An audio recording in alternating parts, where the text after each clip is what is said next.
I have a question. All right, speak up, speak up. Okay. I am very interested in the phenomenon of contact, and I would like to... Yes, well, isn't that why we're talking here? Yeah. But I mean, the step further to have communication. You're having communication right now with an extraterrestrial being. What more do you want? That's right. I mean, face to face. That will happen eventually, when you're really ready, because you're not ready yet, trust me. Right. So that's why I'm not experiencing that, because not ready. You're not ready. Right. And it's not ready for many people on your planet. When it will start to happen will be the timing that will benefit everyone the most. As the energy exists on your planet now, the highest degree of probability for the window of the beginning of face-to-face contact between your world and other worlds will be between 2025 and 2033. That's the highest probability window of when it will begin. Right. But there's no rush. We've done this many times with many different civilizations. We know what we're doing. We know that this dispensation of information is the first step in the idea of moving toward contact, depending upon how the information we deliver is received and applied. Because we use the way in which you handle the information we already deliver to determine whether or not you're actually ready for more information. I understand. All right. Last night I had a dream. Yes.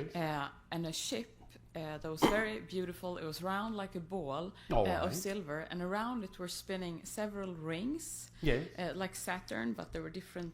Yes. Yes. I wonder if they came as an answer of the people that I want to have more contact with. Yes. And do you know who they are? I do. Who are they? I'm not telling you. But I will tell you this. As we have said to many of you before, almost all of you have already actually had face-to-face contact. You just don't remember it. Because you are made to forget by agreement, because the rate at which you remember you've had contact, whether in a waking state or in dreams or what have you, the rate at which you remember you've already had contact is used as a barometer to determine when you're actually ready for more. Yes. So, I had a thought then. Would it be possible for us to have a real photograph of you? eventually, Okay, that's also when we're ready. you already have real photographs of our ships. Eventually, you will have real photographs of us. Okay. All right. Okay, so I have one more question. Yes. I have been experiencing things since I was very young that Yes. has, I think, prepared me for a certain kind of work. Which, Yes, of course. with with children and people who are. Are you doing that work? No, I'm Why not? Because I don't really know where to start. Oh, come. Where's your imagination? Okay. I was just wondering if you can, since it's Are you acting on your highest excitement every moment that you can to the best of your ability with no assumption of the outcome? Yeah, I think I'm doing pretty good. Pretty good. I'm training. You're training for what? Yeah, what? Training for what? You do understand that the best way to learn is by doing, yes? Yes. Experience comes from actually doing. So why not let your imagination guide you and start doing what excites you in whatever way you can? Even if it's not the way you ultimately wind up doing it, doesn't matter. You will never do it the way you will ultimately do it if you don't start doing some version of it now. Yeah, that's right. So I know, that's why I said it. So do the version you are capable of imagining that you can do. Take action on whatever you can that is at least the best representation of the idea you are capable of mustering up in your physical reality. Yeah. And one thing will lead to another. That's great. I can do that. I know you can. So do it. Or not. It's All up right. to you. Thank you very much. Does this help you? It does help. I have one more question. Yes. I have been drawn to the U.S. Since I was 10 years old. All right. And I lived here twice. Yes. But for some reason, I'm hesitating to move here, but I feel... Where are you drawn to be? Remember, again, please, the thing that excites you the most isn't necessarily the thing that needs to come to fruition. Sometimes the thing that excites you because it just needs to get you to move in a direction. And then something else may excite you once you're moving. So that's why you need to drop all the insistence and assumption about something coming to fruition, because you don't actually know that the thing at a given moment that excites you is actually the thing that actually needs to come to pass. It may just be the thing that gets you off your butt. Right. So that you can run into the thing that is actually going to come to fruition. So if I move in a direction where I feel okay... Take action to the best of your ability in the direction of what's exciting you, you will wind up where you need to wind up. Yeah. Yes? It makes a lot of sense. I know. I heard you say it 30 times, but still That's it's like all right. new again. Obviously, sometimes, even though you may have heard something 30 times, when you finally get it, that means you actually finally heard it. Yeah, maybe. It's not just noise. Right. Yes? Because you've made it your own. That's why you get it. You finally understand how to make the concept your own and allow it to be true for you. Remember that the things you know to be true, you just do. If I ask you to walk, you just walk. You don't say, I wonder if I can walk over there. I believe I can walk over there. I don't know, I'm not sure. You don't go through that. You just walk. Action and knowing are synonymous. The things you know are true are in your behavior. You just do them.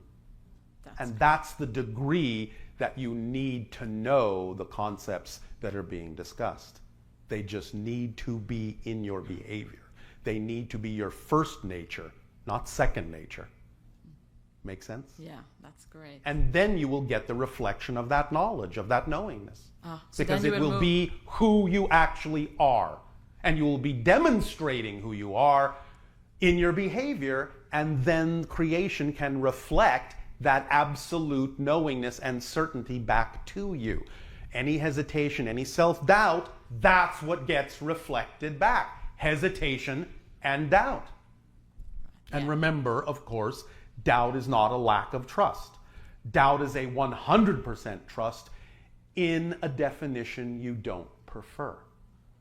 So why not trust in what you do prefer instead of what you don't? It's the same mechanism. It's going to work for you either way. Why not allow it to work for you in the positive side rather than the negative side? By trusting in what you prefer instead of trusting in what you don't prefer. Yes? Yes, that's good. Does this make sense? Yeah, it does. Does this help? Yes, it does. Why, thank you. Thank you. Can I ask one more thing? Nope. Oh. Thank you so much.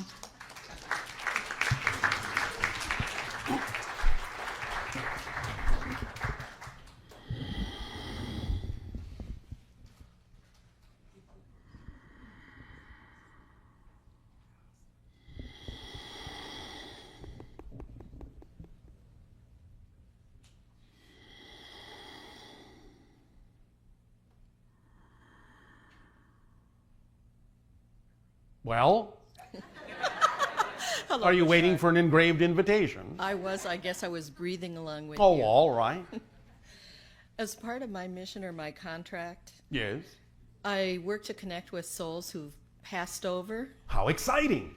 It is. Yes. Sometimes I hear, sometimes I get an impression, sometimes there's no sound. I just see like a little bit of a movie strip. Yes. It will come in many ways, whatever works best at that moment. Or automatic writing. Yes. I have a family now that I'm working with. All right. In Los Angeles, there are 30... In the city of angels. Right. There are 34 to 3,500 people who go missing every year. Yes. And there are only 4 detectives who work to try and find them. Sounds like a big job. It is. And so the family I'm working with, I believe now, feels perhaps their sister, mother, daughter, whatever, Yes. if she's found, of course, will not be alive. All right, if you say But so. she's missing, her car is missing, her phone was turned off. Yes. And they need to have closure so that the whole family can move on. Then you will give them closure, yes? I have as far as I can, but until they find her body, I don't know that they will have closure. All right. Well, she can help them with that if they're open to communicating with her in the dream state. Are they? I believe they are. All right. Well, then why not ask the person? I have. She's shown me pictures of just... Why not have them ask? Okay. Because that's the next stage. Okay. They can seek help through you and people like you who are capable of doing that, but the next stage is to allow them to know they can have contact directly. And that's the next stage that needs to occur here. I feel that's empowering. It is. And they will then know that the relationship still continues, just in a different way. Okay, thank you for that. You are welcome. I have another question. Yes. You mentioned earlier about sleeping and dreaming. Yes. Does listening to meditations or recordings while you're sleeping have any effect? And It's a permission slip like anything else. If it does, is it healthy to disturb your sleep by doing this, or does it It's even... a permission slip like anything else. If you are attracted to that permission slip, then you will know in your imagination in what way to organize it and arrange it so that it will be beneficial in the way that you prefer it to be. Makes But if perfect you have sense. definitions within you that it will be disturbing, then guess what? It will be disturbing. You're the one in charge. You get to decide what it will do for you as a permission slip. Because remember, you're the one giving yourself permission. Yes? You're just using this idea as a reflection to make it seem easier to do so. Funny, isn't it? It is. It is. It's Okay. a huge cosmic joke. You have used your self-empowerment to make it seem as if you're powerless. You're using 100% of your brain to make it seem as if you're only using 10%. It's quite funny. You're going to find out how funny when you talk to that member of our society that doesn't have an incarnation in your society. Thank you. Does this help you? It does. Then pleasant dreams to you. Thank you.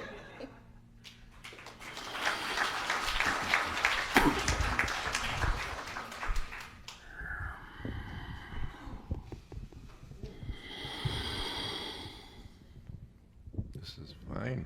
Hello, Bashar. And a you good day. How have you been? Perfect, and you? I haven't had a conversation with you in a while. All right, if you say so. Yes.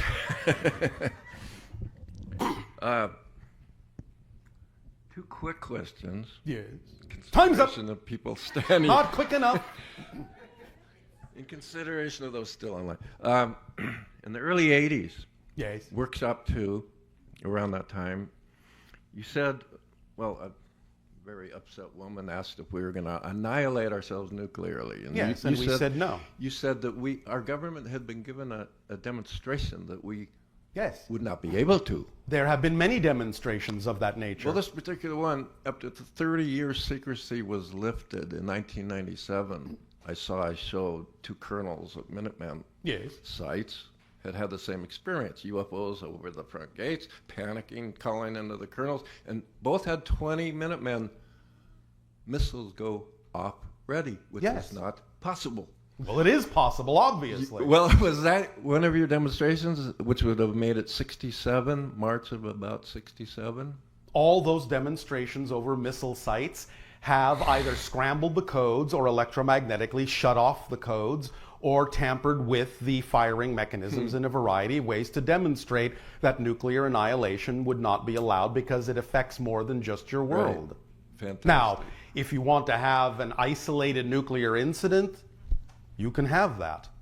We can't stop you there because it's part and parcel of Yeah. your learning curve. We've done that, yeah. But the idea of total global thermonuclear war, you have on a collective consciousness level already decided that you're not going to do that anyway. Exactly. All right. Okay, last question is, you'll know this from Darryl's consciousness. Yes. I am trying to get a new TV show off the ground. My name's Scott. That sounds exciting for you. Okay, and the excitement is there. Yes. But I have a concern, and I wanted to ask you this personally. A concern? Yes, about the outcome, of course. I can't give you that. I know, but I want to ask you, is the timing about right? I can't tell you that. You can't tell me that. No, Okay, it's your timing. well, my concern is All that... right, I'll give it to you this way. Yeah. The timing was perfect until you asked if the timing was right. Perfect. And then it wasn't. Well, let me tell you, my concern is that if, like you, Darryl, and you were to do a spot on this show, it would bring worldwide attention to you both. That is and none that of is your It's concern. none of my concern. No. Thank you. You can put out whatever invitation you want. If the synchronicity is representative of the best of all concerned, then what needs to happen will happen. But we can't predict that yet because there are things in motion. And we cannot give you definitives that will lock you into a certain path that hasn't been decided by you yet. You cannot rely on the idea of needing certain things in order to know that whatever your vision is will be successful in its own terms, whatever that looks like. You're putting the cart before the horse. Right. Okay, well, one last quick one, Yes. my friend Hans was asking. I've always thought of the universe, the one verse, as being all that is. But you said there can be multi-universes. It's a multiverse, but that can also, from one level, be seen as one thing, too. Is that multidimensional you're talking about, or It is. places? Same thing. Same thing. Yes. Thank you very much. Thank you.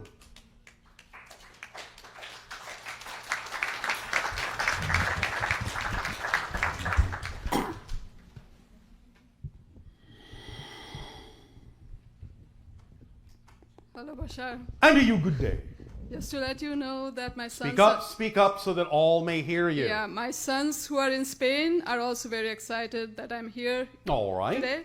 I want to ask you a question about what generates the Earth's magnetic field and why do the poles drift and eventually flip?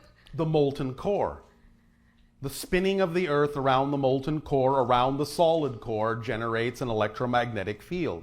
But there are fluctuations in the field. There are cycles and perturbations of resonance within the field that have natural cycles of moving around.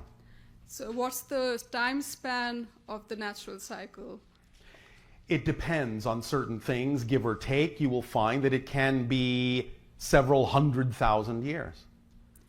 And what is the duration of the actual flipping of the poles once they start drifting? It's not an absolute. It can vary depending upon many other factors. It has been from time to time as quick as 24 hours. Sometimes it has taken what you would call months, even years.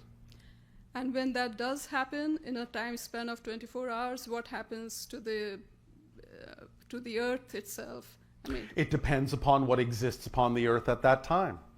Because there can be certain effects that will happen to what you would call plant life, animal life, human life, so on and so forth. Depending upon the level of your technology, that may also be affected. It depends. So what causes those effects? The idea of interference patterns within the shifting electromagnetic field can cause shifts within the electromagnetic fields of living organisms and also electronic equipment. Okay, thank you. Does that help you? Mm-hmm. Are you afraid? No, All right. Why not? just curious. Oh, all right. One more question. Yes. Yeah. I just need some clarification on reincarnation. Yes. From the our Earth linear time perspective. Yes. It appears to be that you have reincarnation from the linear perspective. It's real as an experience from the linear perspective, but as a description of the mechanism, it's not accurate because everything exists all at once. So the structure, all lives, all experiences exist right now. But you can see them, you can view them, you can experience them as if they happened one after another. So if they do happen one after another as They we see don't them, happen one after another. You can make it seem as if they do, but they don't actually. That's just an experience of the structure from a certain perspective. The structure is that everything exists now. Therefore, what you're experiencing is in your present life, you are making energetic and informational connections to other lives that exist right now, but you interpret those connections as a memory because you're looking at those connections from a linear space-time perspective. But that's an illusion. But it's real as an experience, but it's not real as a description of the mechanism. Does that make sense? Yeah. It's similar to the idea of your film strip. Yeah. When you view a movie, you can shine the projector light through the different frames to create the illusion of time and change and movement and things happening one after another on the movie screen. But the projectionist knows that all the frames exist on the film strip at the same time and can look at several of them at once by holding the film strip up. And can even, if the projectionist wishes, shine the light through those frames in a completely different order that has nothing at all to do with before and now and after. But what happens to the lives that have not yet been lived? You're not getting it. They all exist now. They just don't seem to because you haven't gotten to that part in the movie yet from your linear perspective. But they exist right now. Just like the film strip exists even though you might not have watched the movie yet. Just like when you're watching your television and you're watching one program, you know at the same time you're watching that program there are dozens and dozens of other programs playing at the same time all at once. You just don't see them because you haven't changed to that channel yet. Same thing. They all exist at once. To put it more clearly, perhaps, you never actually become those people. They exist as their own people. You're not them, they're not you. And you never will be. And they'll never be you. You are you. They are they. But you can make connections to all the beings that exist. And you make those connections from a linear time frame in such a way as to make it seem as if somebody existed long ago, somebody has yet to exist. That's just an illusionary perspective. They all exist now. Did that help? Yeah. Yes. Yes. All right. Thank you. Can you work with that? It will take me time. No, if you say so. Because you're coming from a linear perspective. Yeah. So yes, of course, it will take you time. Mm-hmm. But when you understand it from the spirit perspective, you actually see it all at once. Yeah. All right? Mm-hmm. Thank you. So have fun. Yeah.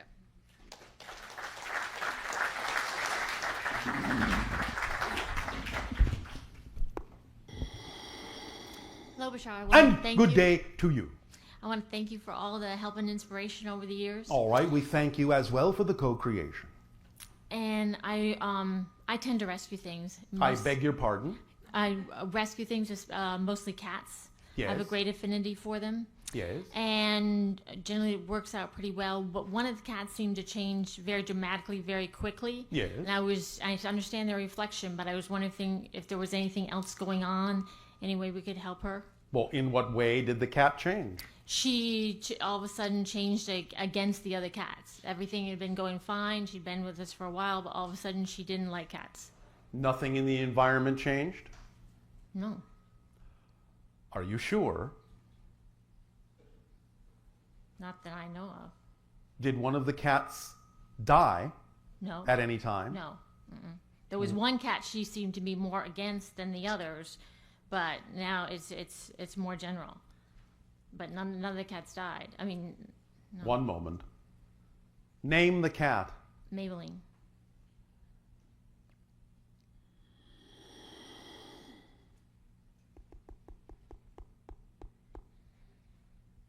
You didn't rearrange anything in the environment? No, not that I know of. Not that you know of. Is it possible someone else did? There's only 2 people living in the house, and I would think we would have noticed.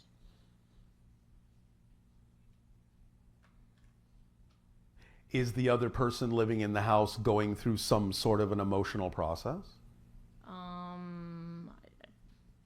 Not any Who's more the than cat usual. closer to? Me. Are you about to embark on a different level of an adventure? I'd say so. We're transitioning From working what to environments.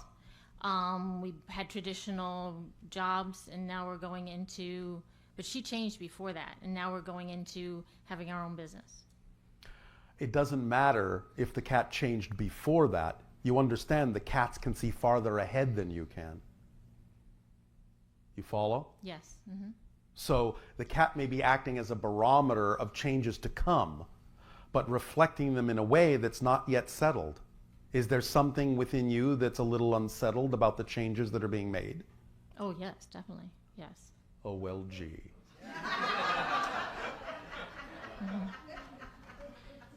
What a shock. And what is it you are unsettled about? Well, it's like, as you said, it's a new adventure. And Unknown. what about the idea that it's a new adventure has to be experienced in what you would call an unsettling or negative way? It's jumping off into the unknown. And what's so scary about the unknown in your definitions? Because it's the unknown. That's not an answer. That's a cyclic argument. What is so scary about the unknown in your definitions? What's so scary about something being unknown? It's untested, unproven, So, no track record. that doesn't explain why it has to be scary. Many people would find that concept quite thrilling and exciting. That something is new and unproven, unattested. Why isn't that exciting for you? Why is it the cause for trepidation? Don't you trust yourself? I guess not. I don't know what's going to happen. All right. Well, what do you think the cat's reflecting? That, I guess. Yes. So you're holding on to the idea that if you go into the unknown, you can be surrounded by things that might not go well, that might press upon you, that might attack you, that might put you through negative experiences. Yes? Yes. It's unfamiliar territory, and suddenly you don't know where you stand. You're in what you call terra incognita, where everything looks new and unfamiliar, and you don't know how you relate, and you don't know how it relates to you. The cat is simply reflecting your uncertainty in this, but not just uncertainty, fear in the uncertainty. The only thing I guarantee you will ever find in the unknown is more of yourself, because that's all there is. That's all there is in your reality, is just you, different expressions of you, different reflections of you. It's the only thing that can possibly exist in the unknown. So don't be afraid of yourself. Don't be afraid of your environment. Don't be afraid of the change. It's all just going to point you in the direction of discovering more of who you are. That's what the process of life is all about. It's exciting to not know. That's how you discover something new. If it weren't for the idea that you would forget who you are, you couldn't rediscover yourself from a new perspective. Things that exist in a timeless state never change. Never find anything new. Never experiencing anything new, ever. That's why you create the experience of linear time, so that you can discover something new from a new perspective about yourself, which is ultimately an unchanging being. So you have to fall into the idea that change has to be a constant, and that it's okay for things to change, and it will only ever reveal to you more of what it is you actually want to discover about yourself that you don't know yet. So anything that is unfamiliar to you now will become familiar, and then you'll go toward another unfamiliarity, and another, and another, and another, because that's the process of discovery. Because change is the only constant, aside, of course, from the other four laws. Yes? Yes. Is this helping? Yes. Allow yourself to sit with the cat. Allow yourself to commune with the cat vibrationally, and allow yourself to feel settled into the idea that it's okay to go into the unknown, to go into uncharted waters. That's where the adventure lies. That's where the discovery will be found. Yes? Yes. This is a call to adventure. Look at it that way. And share that with the cat so the cat can go on the adventure with you and you can both have some fun. And then you won't feel surrounded by the terrifying creatures that are drawn on the map. Here there be dragons. You understand? Yes. You're creating it to be something to be scared of. It's nothing to be scared of. It's just another version of you. All right? Okay. Does this help you? Yes. Thank you. Anything else? No, that's it. Thank you. All right.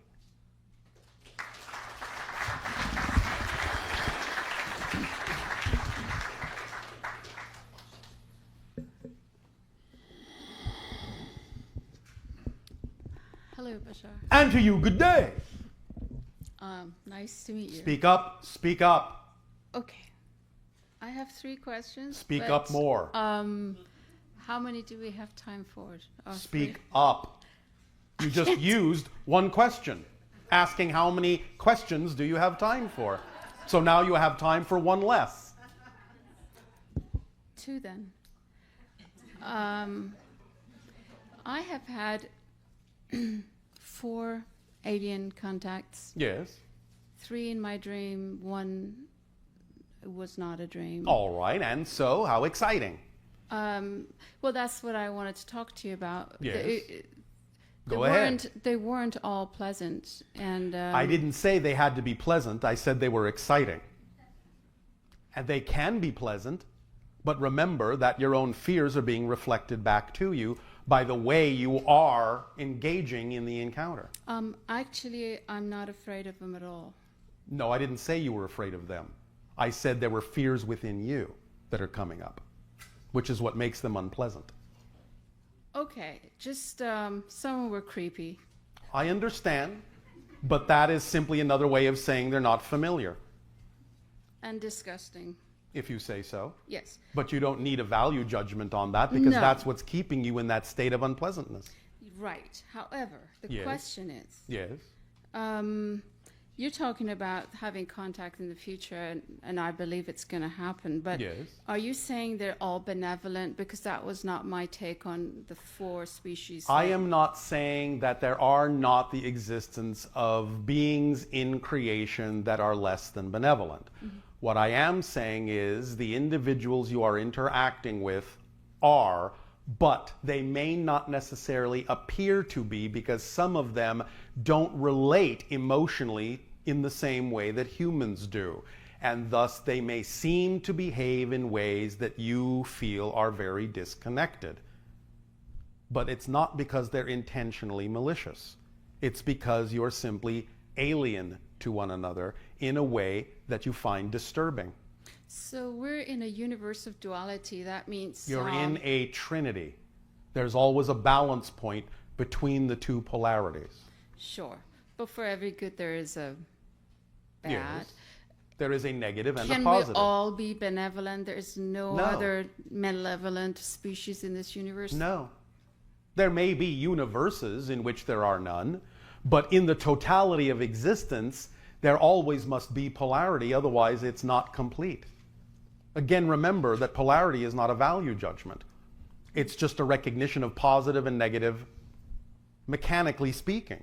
Positive is that which is integrative, connective, expansive. Negative is that which is segregative, disconnective, contractive. That's all. Now, there are beings who will exemplify these things in ways that may be more emotional, maybe more personal, but fundamentally the idea is that there will always be positive and negative energy.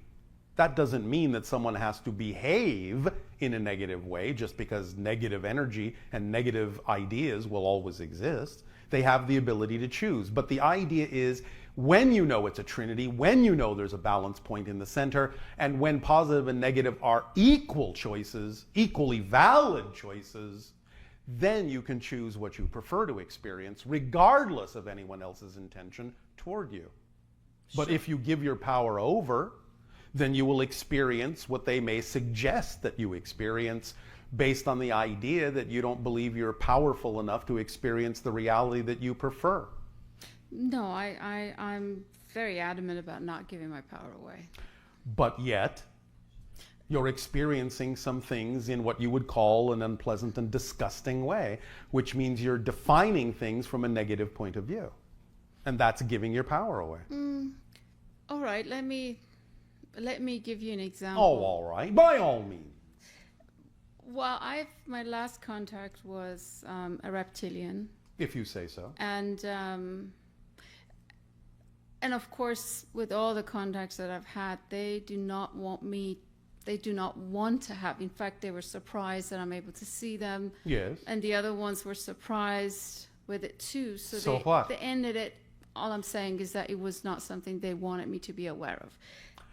No, but that's not the point I wanted to make. But that's not true. Okay. So you're proceeding from a falsehood. Okay. They may have been surprised that you could perceive them. Right. That doesn't mean that they didn't want you to see them. It simply means that they were not aware that you were at a place where you suddenly could. Okay. It's a very different thing from not wanting you to. Okay, so they were surprised. Yes. Gotcha. But then they abruptly left. So I thought maybe they did not want to continue with the contact. They recognized that you had made a big step and didn't want to give you more at that moment than you believed you could handle. Gotcha. Now, isn't that a relatively benevolent thing to do? There's one that... Isn't that a relatively benevolent thing to do? Yes, and I didn't say they were all malevolent. I know. There was one I had to run away from, and seriously, they chased Why? after me. They pointed a gun. A gun. Yeah, something that looked like one. It wasn't. They chased. When I said I don't want to go with you, they Yes. did not take no as for an answer, basically. You did not take no for an answer. No, I ran. They chased after me, literally. Yes. But if you had stood your ground, they would have respected that you knew what you were talking about. You didn't need to run. All right. Running invites chasing. Do you understand? Standing your ground and stating your case in a balanced way is something they can respond to as well. But if you run, then they're going to think you want to be chased. Because that's what you're demonstrating. That's not how I experienced it, but okay. I know that's not how you experienced it, but I'm telling you why you experienced it the way you did is because of how you're looking at what happens. You're defining it in a negative way that allows you to think that the choice you should make is to run, and that means you're looking at it from a negative perspective, which is why you feel that it's a negative thing. So I'm explaining to you why you're having the feelings you're having. Whereas if you simply come from a positive place and stand your ground and state your case, you'll have a completely different experience with them. Because they're not malevolent. They are, however, very deeply connected to the parts of your psyche that have to do with survival instinct. So when you let your reptilian brain react in a negative way, you're going to get the reflection from them because they're also acting primarily on instinct. And they're reflecting to you the instincts you're giving off from your reptilian brain. I wasn't scared until they said you must come with us. So what? Why must I do anything? Because they're telling you what you've agreed to do. You're just not remembering. Well, consciously, I didn't. I understand. And if you had stood your ground and had a conversation and said, "Oh, I must come with you, please explain," they would have explained why the sentence was translated that way. Because you're the one insisting on having the interaction too. So all they're doing is reflecting the absolute certainty of the agreement that you have made. You must come with us. That's just the reflection of the agreement that you've made. Can we rescind these agreements if we choose that? There is no reason for you to want to if you understand them from the positive point of view, but yes. But recognize that if you rescind them from the negative point of view, all you're doing again is running away. And you will never, ever escape your own fear. No, I would rescind them because I don't know them, and I don't like to have contracts with people I don't know for reasons I don't know. You made the contracts, and on that level, when you made the contract, you knew what you were doing. So all you're saying is, as a physical persona, you're not trusting the agreements that your higher self has made. And that means you're not working with yourself completely either. But can I be 100% sure of what you just Absolutely said? you can. How? By saying you are 100% sure, by taking control of your power, by knowing that the only way that you would make such an agreement is if it actually positively served you. And when you know that, and when you behave like you know that, you will experience that you know that. But until you behave like you know that, you'll experience the opposite. These things, in a sense, are tests to see how strong you are, to see how willing you are to be in concert with yourself and the agreements that you have made, instead of separating and segregating your physical mind so strongly from your higher mind and not allowing yourself to realize that you're in control of this. So how can we be sure? I just told you. No, other than what you're saying. There is no other way. There is no other way other than to simply decide to be sure. Because what you say in your reality is what sticks. So if you just decide that you're sure you did this for a positive reason, then you will only experience positive and beneficial effects. And if you don't, then that means you're locking back into the negative definitions. Don't do that. And if you don't do that, that's how you can be sure. By stopping yourself from locking into negative definitions, you will be sure. Because then you will only experience everything in a neutral way that you can give positive meaning to. And when you give it positive meaning, you can only get a positive effect regardless of anyone else's intention in the same situation. You exist in your own reality. Yeah, I believe that. Well, if you believe that, then understand you can't experience anything you don't agree to experience. I feel like I haven't because I managed it correctly. I believe I did that. Then go on believing that and see what happens. Okay. But I guarantee you, you will come to a different conclusion the further you investigate this. But for now, wherever you want to be is perfect for you. We're not trying to change your mind. We're just exploring the dynamics of the energy patterns we see within you when you ask the question and when you present the tableau. But I think you will have help in your dream state as well. Okay. And it will open up a vista for you that will allow you to see some of these things in a slightly different light. That would be good. One of the things that I am allowed to spill the beans on is to remind you that in many of the encounters, in fact, most of the encounters all of you have with different forms of beings, one of those beings is almost always another version of you in another reality. Deal with that. Thank you. Thank you.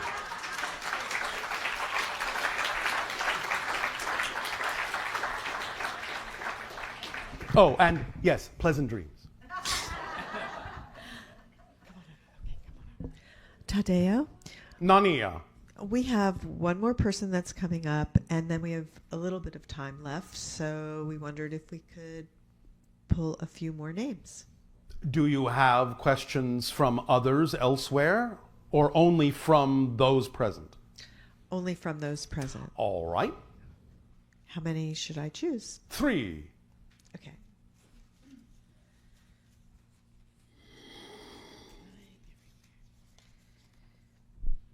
Dave Shirai.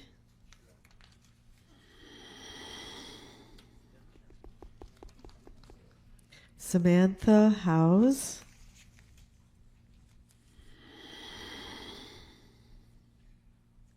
And LaShonda Green. Thank you.